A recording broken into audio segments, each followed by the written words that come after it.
अरे वो बजट आ गया। हर साल की तरह इस साल भी बजट का इंतजार था। लोग टीवी के सामने बैठे थे, कुछ अपने मोबाइल पर लाइव अपडेट्स देख रहे थे। हर किसी के मन में एक ही सवाल था, इस बार बजट में क्या खास होगा। दोस्तों, बजट का नाम सुनते ही कैसा डर लगता है ना। हर साल की तरह इस साल भी कई लोग चिंतित थे। क्या महंगाई और बढ़ेगी? क्या टैक्स में कोई राहत मिलेगी? ये सवाल हर किसी के मन में थे। लेकिन घबराओ मत, इस बार बात ही निराली है। इस बार का बजट कुछ खास है जो आपके चेहरे पर मुस्कान लाएगा।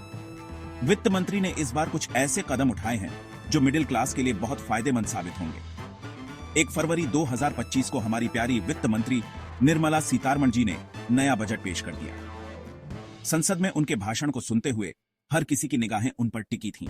उन्होंने बड़े ही आत्मविश्वास के साथ बजट के मुख्य बिंदुओं को प्रस्तुत किया। अब आप सोच रहे होंगे कि इसमें मिडिल क्लास के लिए क्या है खास। क्या इस बार भी हमें निराशा ही हाथ लगेगी या फिर कुछ अच्छी खबर मिलेगी? तो चलिए मैं आपको बताता हूं। इस बार का बजट हमारे लिए किसी तोहफे से कम नहीं है। वित्त मंत्री ने मिडिल क्लास के लिए कई महत्वपूर्ण घोषणाएं की हैं। टैक्स में छूट से लेकर महंगाई पर रोक तक हर चीज का ध्यान रखा गया है। यह बजट हमारे लिए किसी तोहफे से कम नहीं है। सरकार ने इस बार मिडिल क्लास का खास ख्याल रखा है। टैक्स में छूट से लेकर महंगाई पर रोक तक हर चीज का ध्यान रखा गया है। इस बार सरकार ने मिडिल क्लास का खास ख्याल रखा है। टैक्स में छूट से लेकर महंगाई पर रोक तक हर चीज का ध्यान रखा गया है। आपकी जेब का बोझ थोड़ा हल्का हो, इसके लिए कई तोहफे लाए हैं। टैक्स में छूट से लेकर महंगाई पर रोक तक हर चीज का ध्यान रखा गया है। आपकी जेब का बोझ थोड़ा हल्का हो, इसके लिए कई तोहफे लाए हैं। इस बार के बजट में शिक्षा, स्वास्थ्य और रोजगार के क्षेत्र में भी कई महत्वपूर्ण घोषणाएं की गई हैं। आपकी जेब का बोझ थोड़ा हल्का हो, इसके लिए कई तोहफे लाए हैं। इस बार के बजट में शिक्षा, स्वास्थ्य और रोजगार के क्षेत्र में भी कई महत्वपूर्ण घोषणाएं की गई हैं। सरकार ने यह सुनिश्चित किया है कि हर वर्ग को इसका लाभ मिले।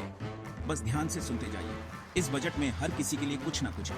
चाहे आप एक छात्र हों, एक नौकरी पेशा व्यक्ति हों या फिर एक गृहिणी, इस बजट में आपके लिए कुछ न कुछ खास है। तो तैयार हो जाइए बजट के सफर पर चलने के लिए। इस सफर में हम आपको बताएंगे कि कैसे यह बजट आपकी जिंदगी को बेहतर बना सकता है। तो बने रहिए हमारे साथ और जानिए बजट 2025 की हर खास बात। टैक्स का भूत भगाया। सबसे पहले बात करते हैं टैक्स की। टैक्स का नाम सुनते ही कई लोगों के चेहरे पर चिंता की लकीरें खींच जाती हैं। यह एक ऐसा विषय है जो अक्सर हमें परेशान करता है। अब आप कहेंगे, अरे भाई, टैक्स का नाम मत लो, डर लगता है। यह डर स्वाभाविक है क्योंकि टैक्स भरना एक जटिल प्रक्रिया हो सकती है। लेकिन इस बार डरने की जरूरत नहीं है। सरकार ने टैक्स प्रक्रिया को सरल और आसान बना दिया है।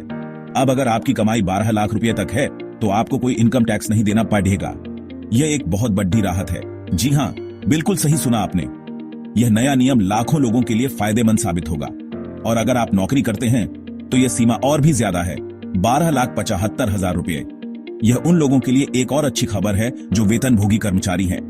नए टैक्स स्लैब भी बहुत आसान कर दिए गए हैं। अब आपको जटिल गणनाओं में उलझने की जरूरत नहीं है। सरकार ने हमारे ऊपर से टैक्स का बोझ कम कर दिया है। यह बदलाव हमारे जीवन को और भी सरल बना देगा। अब ज्यादा पैसे बचेंगे तो आप अपने परिवार के साथ घूमने भी जा सकेंगे। यह समय है अपने सपनों को पूरा करने का और अपने प्रियजनों के साथ खुशियां बांटने का। सोचिए, अब आप उन जगहों पर जा सकते हैं जिनके बारे में आप हमेशा से सोचते थे। यह नया टैक्स नियम आपके जीवन में नई उमंग और उत्साह भर देगा। अब आप अपनी बचत को और भी बेहतर तरीके से प्रबंधित कर सकते हैं। यह समय है अपने वित्तीय लक्ष्यों को प्राप्त करने का। आप अपने पैसे को निवेश कर सकते हैं और अपने भविष्य को सुरक्षित बना सकते हैं।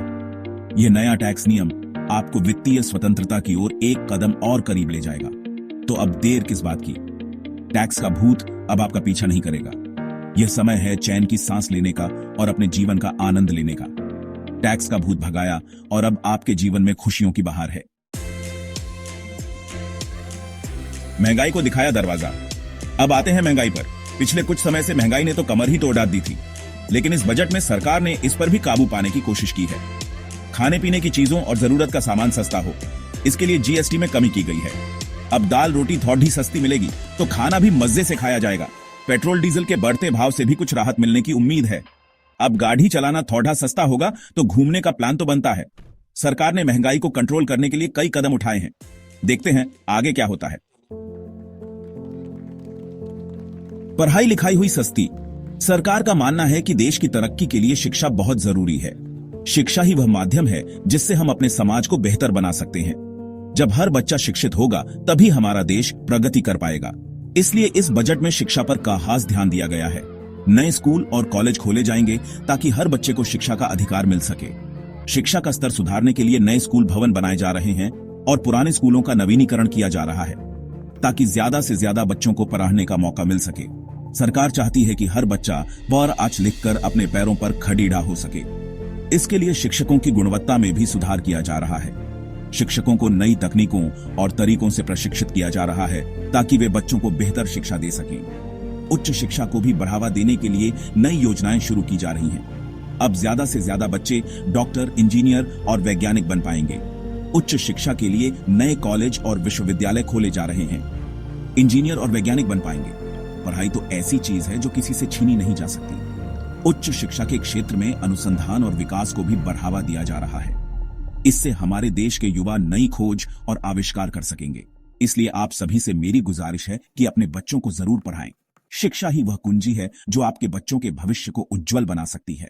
अपने बच्चों को पढ़ाई के महत्व को समझाएं और उन्हें हर संभव सहायता प्रदान करें। शिक्षा से ही समाज में बदलाव लाया जा सकता है और एक बेहतर भविष्य की नींव रखी जा सकती है। सेक्शन 5, सेहत रहेगी तंदुरुस्त। केवल पढ़ाई ही काफी नहीं है, सेहत का ख्याल रखना भी बहुत जरूरी है। इसलिए सरकार ने स्वास्थ्य पर भी ध्यान दिया है। नए अस्पताल बनाए जाएंगे और पुराने अस्पतालों को अपग्रेड किया जाएगा ताकि लोगों को बेहतर इलाज मिल सके। सरकार चाहती है कि हर व्यक्ति स्वस्थ रहे और किसी भी बीमारी से न घबराए। गांवों में भी स्वास्थ्य सुविधाओं को बेहतर बनाने पर जोर दिया जाएगा। अब गांव के लोगों को भी शहरों की तरह अच्छी सेहत मिलेगी। स्वास्थ्य ही सबसे बड़ा धन है, इसलिए अपनी सेहत का ख्याल रखें और नियमित रूप से डॉक्टर से चेकअप कराते रहें। सेक्शन 6, किसान भाइयों के लिए तोहफा। हमारे देश का किसान अन्नदाता है, इसलिए सरकार ने किसानों के लिए भी इस बजट में कई प्रावधान किए हैं। किसानों की आमदनी बढ़ाने के लिए नई योजनाएं शुरू की जाएंगी। उन्हें सस्ते दर पर बीज, खाद और पानी उपलब्ध कराया जाएगा। फसल बीमा योजना को और भी आसान बनाया जाएगा ताकि किसानों को किसी भी प्राकृतिक आपदा से नुकसान न हो। किसानों के लिए सिंचाई की सुविधा भी बढ़ाई जाएगी ताकि उन्हें पानी की कमी न हो। सरकार किसानों के साथ है और उनकी हर संभव मदद करेगी। सेक्शन 7, डिजिटल इंडिया और भी स्मार्ट। आज का जमाना टेक्नोलॉजी का जमाना है, इसलिए सरकार डिजिटल इंडिया को और भी ज्यादा मजबूत बनाने पर जोर दे रही है। इंटरनेट की सुविधा गांव-गांव तक पहुंचाई जाएगी ताकि हर व्यक्ति डिजिटल दुनिया से जुड़ सके। ऑनलाइन शिक्षा, टेलीमेडिसिन और ई-कॉमर्स जैसे क्षेत्रों को बढ़ावा दिया जाएगा। नए स्टार्टअप को प्रोत्साहित किया जाएगा ताकि नौजवानों को रोजगार के अवसर मिल सकें। डिजिटल इंडिया के माध्यम से हम एक मजबूत और समृद्ध भारत का निर्माण कर सकते हैं। सेक्शन 8, बजट का कमाल। दोस्तों, यह था 2025 का बजट। सरकार ने इस बजट में हर वर्ग का ख्याल रखा है। मिडिल क्लास को तोहफे मिले हैं, गरीबों का ख्याल रखा गया है, किसानों की चिंता की गई है और नौजवानों को रोजगार के अवसर देने की बात कही गई है। टैक्स में छूट से लेकर महंगाई पर लगाम तक, शिक्षा और स्वास्थ्य से लेकर किसानों और नौजवानों तक हर क्षेत्र में कुछ न कुछ अच्छा करने की कोशिश की गई है। यह बजट देश के लिए एक नई उम्मीद लेकर आया है। सेक्शन 9, आगे बढ़ते रहो इंडिया। तो दोस्तों, ये था 2025 के बजट का एक छोटा सा विश्लेषण। मुझे उम्मीद है कि आपको यह पसंद आया होगा। आइए हम सभी मिलकर सरकार के इस प्रयास में अपना योगदान दें और एक नए भारत का निर्माण करें। जय हिंद।